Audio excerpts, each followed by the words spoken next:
Ողջույն 24 News-ի եթերում Արդիկ Արցախից հաղորդաշարն է, շարունակում ենք ներկայացնել արցախցիների մասին ամենաիրական պատմությունները, շրջափակման, պատերազմի ու գաղթի մասին։ Այսօր արցախցի երգչուհի Աքսանա Խաչատրյանի հետ եմ զրուցելու։ Բարև ձեզ։ Բարև ձեզ։ Ձեզ սաղ ճինանչուման, որպես քույր ու եղբայր երգիչներ, ուսոր ձեր զույգը առանձնացրալում զրույցմանում ձզնհետ, ամեն դեպքում հաճելի է տեսնալը, որ մեր արցախցի երիտասարդները շարունակում են նաև Արցախից դուրս նրանց գործունեությունը։ Շնորհակալ եմ։ Ուզում զրույց սկսենք արցախյան երջանիկ օրերից, որովհետև հալամ հսցնան ենք ցավից ու կորստից խոսիկ։ Ինչ կպատմիք ձեր երջանիկ օրերից։ Արցախում եղած իմ օրերը, պահերը, կարելի է ասել, որ իմ կյանքի լավագույն օրերից են եղել, պահերից են եղել։ Ինչքան էլ որ դժվար օրեր, վատ օրեր ենք մենք ունեցել, ես պետք է շեշտեմ, որ մենք հիմա ենք դա գիտակցում, այդ ցավը, որ մենք իրոք այնտեղ երջանիկ էինք, դա մերն էր, մեր հողներ, մեր հարազատներ դա, որովհետև ամբողջ կարելի է ասել իմ հուշերի պահոցը Արցախի հետ է կապված։ Ինչպես եք սկսել երգել, մանավանդ քույր եւ եղբայր իրար հետ եք երգում, ձեզ բոլոր տեսահոլովակներում հիմնականում միասին եմ տեսնում, ժառանգել եք ընտանիքի որևէ անդամից, թե բացահայտել եք ձեր տաղանդը։ Երգելը կարելի ասել վաղ տարիքից ենք երգում, ես եւ եղբայրս։ Սկզբից եղբայրս սովորեց, ավելի խորացավ երաժշտության մեջ, հետո արդեն նրան լսելով, նաև իմ մեջ ունենալով տաղանդ, ես էլ փորձեցի սովորել ինչ-որ դասախոսներից, ինչ-որ մեկից, թեկուզ քաղել այդ ամենը։ Ընդունվեցի Կոմիտասի անվան երաժշտական դպրոցը, այդտեղ 5 տարի սովորելուց հետո արդեն հաճախեցի Սայաթ Նովայի անվան երաժշտական քոլեջ, ես եւ եղբայրս միասին էինք սովորում։ Առաջին կուրսը նրա հետ սովորեցի, հետո արդեն պատերազմը երբ որ սկսվեց, եղբայրս արդեն ծառայության մեջ էր, այսինքն ես մի կուրս հասցրեցի եղբորս հետ սովորել։ Ժառանգելը ընտանիքում մայրիկս էր երգում ժամանակին, բայց հետո չշարունակեց, այսպես ասեմ։ Բացի այն, որ ես ժառանգել եմ դա, ես կարծում եմ, որ աստվածատուր է այդ ամեն ինչը, ժառանգել է այսպես թե այնպես, միշտ կասեն բոլորը, բայց ինձ թվում է, որ դա Աստծո տվածն է, որ ես ինչ-որ տեղ օգտագործեմ, ինչ-որ տեղ երգեմ, ինձ համար, մարդկանց համար եւ ովքեր որ ունեն այդ ամենի կարիքը, այդ կրթվածության կարիքը, ես դա փոխանցեմ իրենց։ Հիանալի է։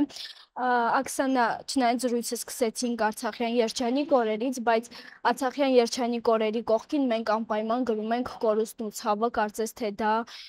մեր հիշողության, մեր պատմության մեջ այսպես դրոշմված մի բան լինի։ Ձեր ընտանիքն էլ անմասն չի մնացել կորստից ու ցավից, 44 օրյա պատերազմում անմահացել է ձեր եղբայրը Հայկոն։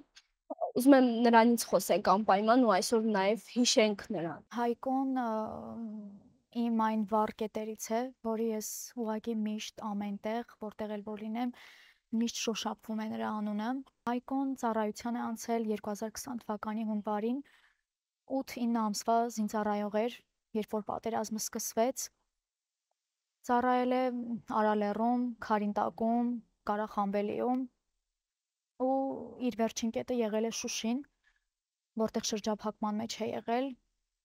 եւ երբ որ պետք է Շուշին հանձնեին, նոյեմբերի 9-ին, երբ որ ավարտվեց արդեն պատերազմը, նոյեմբերի 7-ին եղբայրս զոհվեց հենց Շուշիի մատույցներում։ Ու մինչ օրս այն հուշերը, որը իր հետ ունեցել եմ, շատ վառ եմ հիշում ու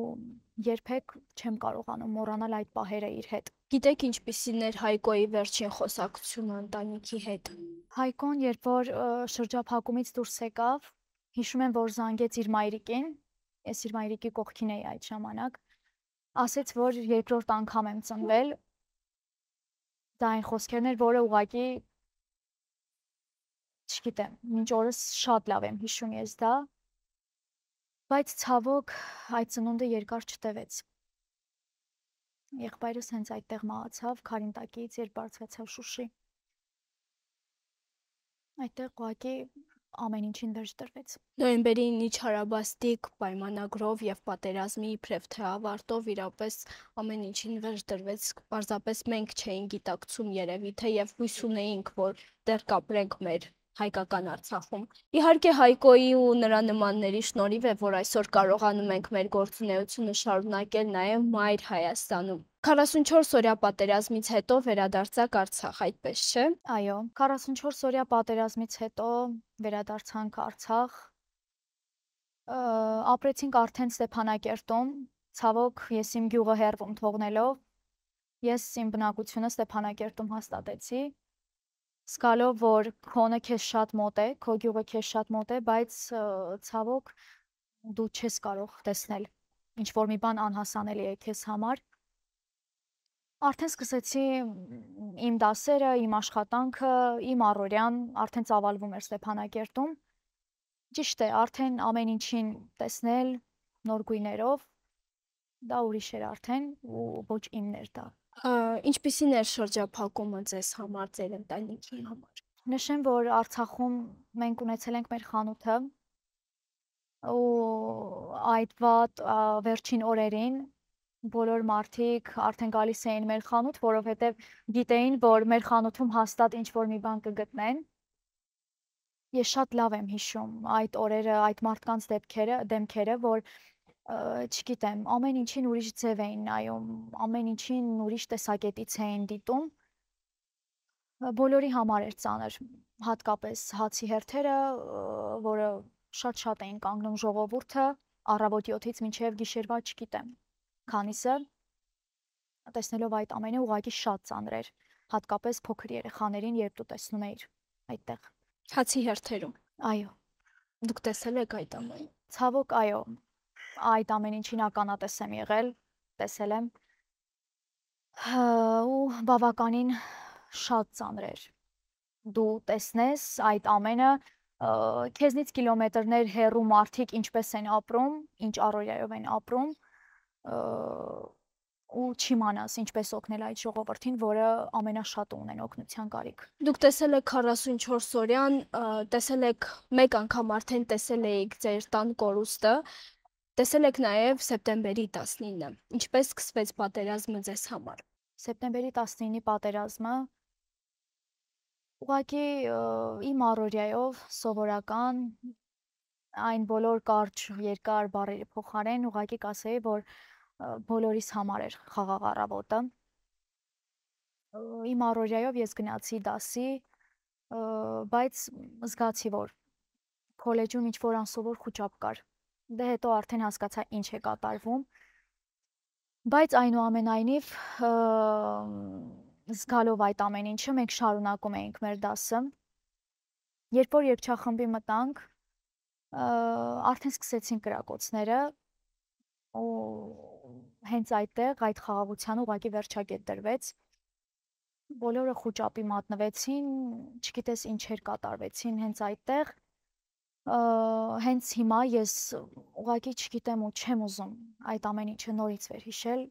որովհետև իրոք ամեն ինչ շատ ծանր էր բոլորիս համար։ Դուք այդ գիշեր մնացիք քոլեջում, թե այնուամենայնիվ կարողացաք տուն հասնել։ Ոչ, շատ ուշ, բայց կարողացա հասնել տուն կրակոցների, տագնապների ձայնի տակ, հասա տուն ու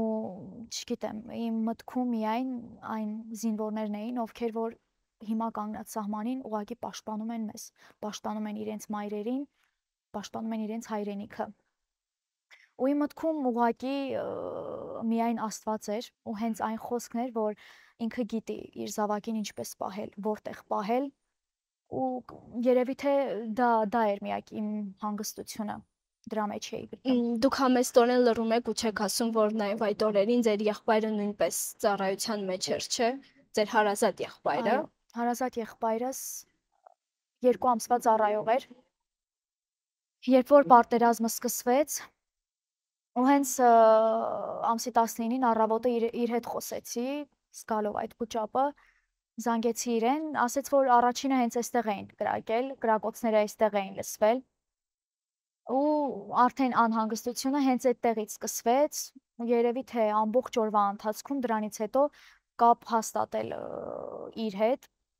Նաև նշեմ, որ երկու եղբայրներս էլ հենց նրա հետ էին։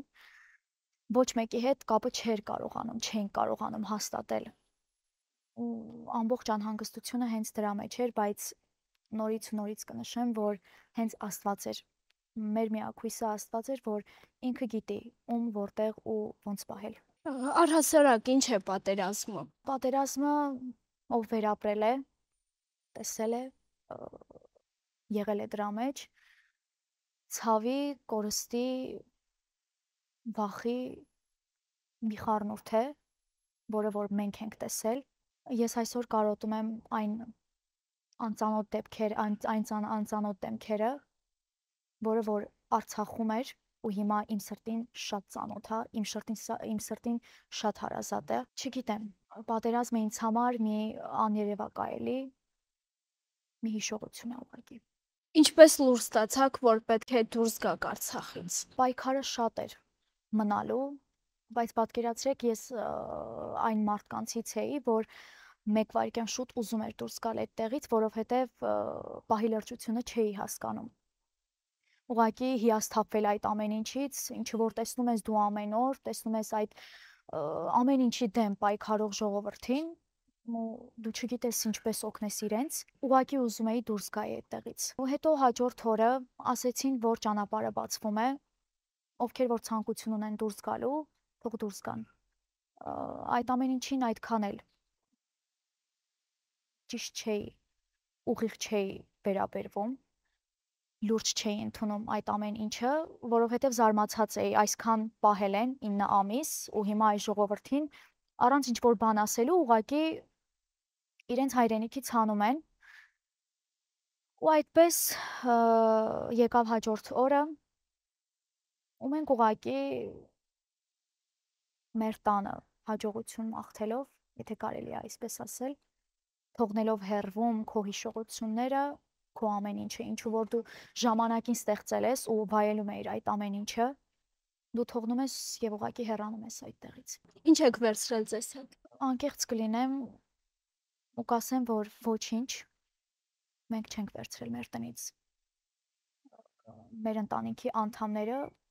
ես կարող եմ ասել, որ ամենաթանկը հենց դա էր։ Երբ որ մենք այդտեղ էինք, մեր եղբայրը այդտեղ էր, իմ հարազատ եղբայրը, դա ուղղակի ամեն ինչից վեր էր, որ գոնե մենք կարողանայինք դուրս գայինք, իսկ արդեն մնացածը չերևացող բաներ էին։ Վախ կար, որ ձեր եղբայրը այդ օրերին ծառայության մեջ էր ու դեռ, հա, եթե ժամկետայինով նայենք, դեռ ծառայությունը պիտի շարունակեր։ Վախ կար, որ Հակարիի անցագետում հնարավոր է, որ նրան թույլ չտան անցնել։ Վախը կարող եմ ասել, որ միանշանակ կար։ Դու հեռվում թողելով քո ամեն ինչը, դու գալիս ես հասնում ես մի կետի ու չգիտես քո հետագան, քո հետոն ինչպես է լինելու։ Վախը եղբորս, թե հայրիկիս, այն տղամարդկանց, ովքեր որ իմ ընտանիքի մի մասն էին կազմում, միանշանակ կար, բայց նորից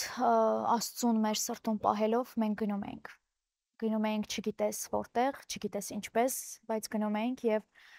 Փառք Աստծո խաղաղությամբ անցանք այդ ամեն ինչը, թեկուզ այդ ցավը թողնելով մեր սրտում։ Ինչ էր դա, փրկություն, թե այնուամենայնիվ այլ ավելի վատ ու դժվար իրավիճակի եկանքու հասանք։ Վատ իրավիճակ, երևի թե չէի ասի եւ ոչ էլ կասեի փրկություն։ Ուղղակի դու երկընտրանքի առաջ էիր, կամ ապրել թշնամու հետ մի երկրում, կամ էլ ուղղակի թողնել ամեն ինչ ու հեռանալ։ Միանշանակ դու չէիր կարող ապրել քո թշնամու հետ։ Եվ միայն երկընտրանքը դա էր, դու դուրս գայիր այդտեղից, գուցե դրանից հետո խաղաղ կապրեիր, թե ինչպես կապրեիր, արդյոք լավ կապրեիր, ցավը սրտումդ կապրեիր, թե ոչ, բայց դու կապրեիր։ Ոչ թե կապրեիր, այլ ավելի ճիշտ ասել, դա կլիներ գոյատևել քո հայրենիքից, քո տնից հեռու։ Աննկարագրելի գեղեցիկ է Երևանյան աշունը եւ այսօր էլ առիթ ունենք հենց այս աշնանային գեղեցիկ տեսարանում ունենալ մեր նկարահանումը։ Կարծում եմ հիմա շատ տեղին կլինի, որպեսզի նաեւ մտքով վերադառնանք Արցախ ու փորձենք հասկանալ ինչ եք երգելու, երբ որ վերադառնաք Արցախ կամ ինչ երգ ունեք ձեր սրտում պահած, որը կցանկանայիք նվիրել իհարկե Արցախին։ Արցախի մասին երգերը շատ են։ Բայց կարելի է ասել իմ մտահորիզոնում մի երգ է, որը որ երբ որ վերադառնամ, ես ուզում եմ, որ անպայման այդ երգը երգեմ եւ հենց տատիկ պապիկի առջև։ Արցախում ամենասիրելի, իմ սրտին մոտիկ վայրը հենց տատիկ պապիկներ եւ ուզում եմ հենց Արցախի հորովելը երգել այնտեղ։ Երգեք հիմա։ Այդ սիրով։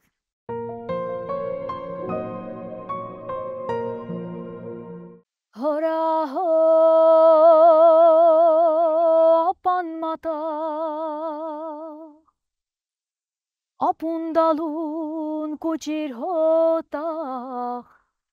հորահո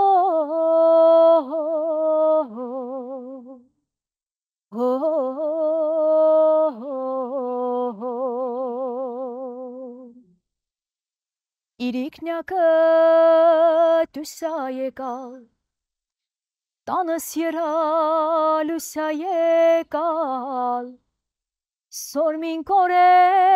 վերվարանին դիդա սրտես հույսա եկալ հորահո ապան մատա ապունդալուն կուջիր հոտախ հորահո